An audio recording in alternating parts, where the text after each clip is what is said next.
Magandang araw sa inyong lahat mga bro. Muli maraming salamat sa Diyos sa panibagong pagkakataon na pinagkaloob po sa atin para makagawa po tayo ng mga panibagong kaalaman, mga tutorial patungkol po dito sa ating mga motor.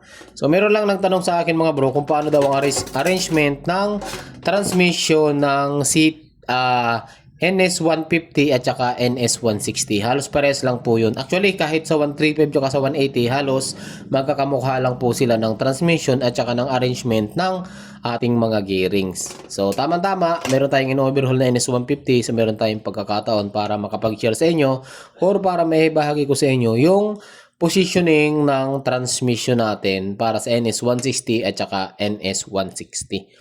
So bago natin umpisan yung ating video, yung mga bago pa lang dito sa ating channel, syempre mga bro, huwag niyong kalimutan mag-subscribe para po palagi kayong updated tuwing mag-upload po tayo ng mga panibagong tutorials.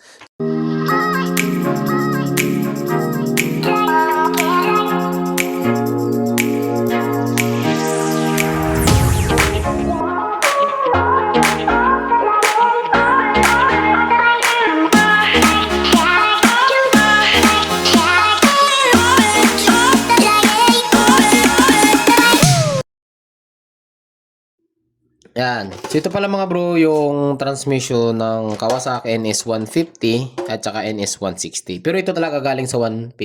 Hindi po siya NS160. So, ang NS mga bro ay 5 speed lang. Ayan o, 1, 2, 3, 4, 5. Okay? So, 5 speed lang po siya. 1, 2, 3, 4, 5. So, dito naman, ito ay 1, 2, 3, 4, 5. So, 5 speed siya. Alright? So, itong bali may dalawa tayong axle dyan mga bro, bago natin umpisahan yung mga gear. So, bigyan ko lang po kayo ng kaunting idea about sa transmission. So, ito mga bro, ang trabaho nito, ito yung nag-ship sa atin pag nagka-primera, segunda, tercera. Bawat gear po dyan, mayroong, yun nga yung primera, segunda, tercera, kwarta, at saka yung quinta. Ito po yung gear na yun yung umiikot. So, kung mapapansin nyo, ulitin ko, meron tayong dalawang axle. Ito yung ating main axle or yung tinatawag na input shaft. Okay. Input shaft at saka main. Ito naman yung counter shaft or yung tinatawag na output shaft. Bakit siya tinawag na output shaft? Dahil mga bro, dito nakakabit yung sprocket natin. Kaya out, papunta na sa out. Ito naman yung in. Ito yung nakakabit sa may clutch housing natin. Ito yung shafting na yon. Okay? So, syempre, meron tong mga shifting drum, meron tayong shifting fork, tsaka pin, pero hindi kasi yun ang tanong, kaya hindi ko na isinama dito para lang mas mabilis tayo or mas madali yung video natin kasi yung iba kasing mga subscriber natin ayaw nila ng mahabang video, kaya hanggat maaari pinapaikli ko na yung video. So, paano naman natin dito malalaman mga bro kung nasaan yung primera or segunda? So, madali lang. Dito sa input, right, yung pinakamaliit, yun yung primera. So, kung ito yung primera, ito yung segunda, tercera, ito yung kwarta, at saka yung quinta. Grabe, gaganda pa ng mga bearing, ay mga ano nyo, oh. In fairness, walang mga tama, Oh. Maganda, di ba? Ganito dapat, oh. Wala pang katama-tama. So, bagong overhaul ito mga bro, motor na ito. Gumastos ng mahigit 30 mil pero hindi na patino yung motor. Yan. So, hindi na natin sasabihin kung saan shop to galing. Ayun, maganda ng mga gear, oh. Linisan lang, may mga dumi pero hindi po yan tama. Oh. Kita niyo yan? Quality. So, dito naman sa output, mga bro, ang kaibahan naman nito, alright, nandito yung pinakamalaki, yun naman yung primera. So, primera, segunda, tercera, kwarta, at saka yung ating quinta. Primera, segunda, tercera, kwarta, quinta. Okay? So, yun po yung function niya.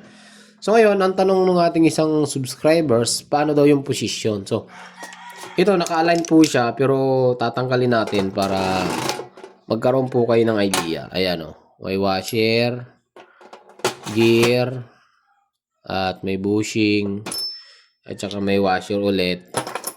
Tapos ito, hindi nyo na matatanggal. Okay? Hindi nyo na matatanggal to. So, sa output, yun lang yung gear. So, dito naman, meron tayong washer. Okay? Meron tayong gear. Okay? Ito yung segunda. At meron pa tayong gear. Ayan. At washer ulit. Tapos ito, hindi na rin natin matatanggal. Sa kabila, hindi nyo rin matatanggal to dahil ito ay naka-fix na po yan. So, ganito po yung ganito po. Ito lang naman yung laman ng NS150 mga bro. Oh. Ayan, ito lang. Oh. Kasi ito, hindi nyo na ito makakalas. Kung sakaling mahulog man, pagkalas nyo, mas mabilis na. Kasi nga, may gagawa tayo ng tutorial. Pero aram ko, meron na ako nito eh. Alam ko mga bro, meron na ako sa 135 nito eh. So, ito naman, kung gusto nyong tanggalin tong mga gear, ayan, meron po yung mga lock. So, tatanggalin nyo lang po yan. Ayan o. Meron po yung mga circlip dito sa ilalim. Tatanggalin nyo yan para makalas nyo yung buong gear natin. Kung halimbawa, nagkaroon ng tama. Okay, so umpisahan natin mga bro. So, panoorin nyo. Hindi ko na po ulitin to. Pero kung gusto nyong gagawa tayo ng tutorial sa shifting drum, sa shifting fork naman yung position, paano pagsalpak sa crankcase, gagawa ako. Kung may magko-comment dito sa video na ito kung gusto nyo. Pero kung wala, hindi na tayo gagawa. Kasi ito, meron lang nag-comment dito mga bro eh. So, isang subscribers natin na ang motor niya ay NS. Kaya, siguro nagpaplano si bro mag-DIY. Kung sirado kasi yung connecting rod niya eh. So, no choice. Pag connecting rod, automatic, overhaul po yun. Kaya, gagawa tayo ng ganitong tutorial. So, yan. Mahaba na naman yung video natin. Umpisahan natin mga bro. Diba ganito yon? Ganito. Ito yung output shop. Kahit naman saan pwede kayo magbuo. Halimbawa, palagay natin ito. O, dito tayo sa input. So, tandaan nyo mga bro, dito sa input shop, ito yung sa clutch. Ito. Halimbawa, nagkalito-lito kayo, ano? Halimbawa, nalito yung ito, nahulog lahat. Dito pa lang, malalaman nyo na mga bro na may mali. Halimbawa, ito. Halimbawa, ito. Salpak natin. Pasok siya, oh. Pero hindi siya lumalapat. Okay? Dito siya lumalapat. Dito naman, ayan, pasok, lumalapat. Pero hindi rin ganito, hindi rin to normal. Pasok siya dito sa spline. Problema, walang kagat. Sa kabila, wala rin. Okay? Hindi dapat ganito yan. Pagka ganyan na kumagat agad, hindi po yan. O, itarin natin itong iba. Ito naman, hindi rin siya pasok. Hindi rin pasok. Ito naman, hindi rin lalo. Ayan, pasok siya. Pero hindi rin siya Tandaan nyo, pag meron kayo nakakitang ganito, ito yung mga gear dogs na tinatawag. Dapat ang kasunod niyan, pwedeng ganyan or yung may butas. Ito naman wala, automatic mali na to. Ito talaga ang dapat dyan. Ngayon, hindi naman kayo magkakabaliktad kasi hindi naman pwedeng ganito. Ayan o, pasok sana siya o. Diba? Pasok siya. Ang tanong, saan naman to sasalpak kung hindi natin to isa sa ayos. Ayan. So, ang tamang kabit po nito, ito mga bro, magana tayo. Ito ay, kaya natin to. Ay, so, siya nga pala mga bro. Bago nyo isalpak yung gear na yon, ayan, meron po yung ganitong washer. Ayan. Okay? Kapag nakikita kayo ng ganitong clip, automatic may kasunod niya na ganito. Malimit yan sa halos lahat ng transmission. Ayan, ganyan po yan. Di ba? Okay, ganyan po yan. Ngayon, subukan natin to. Ayan, ito ayaw. Kabila. Ayaw pa rin. Di ba? Ayaw talaga. So, mali. So, ito ay dito po yan. Yun. Ayan o. Ganun yan o. Di ba? Ganun dapat yan. Yan. Okay? So, kung mapapansin nyo ito mga bro, ano to? Yung alternate ito naka-fix, ito hindi siya naka-fix, ito naman naka-fix, ito ay hindi naka-fix. Ganun po yan. So, ganito yung tama. Ulitin ko, meron po yung washer, din ito, at saka, ang kasunod dyan ay ito. Right. Itong maliit na gear. Yan.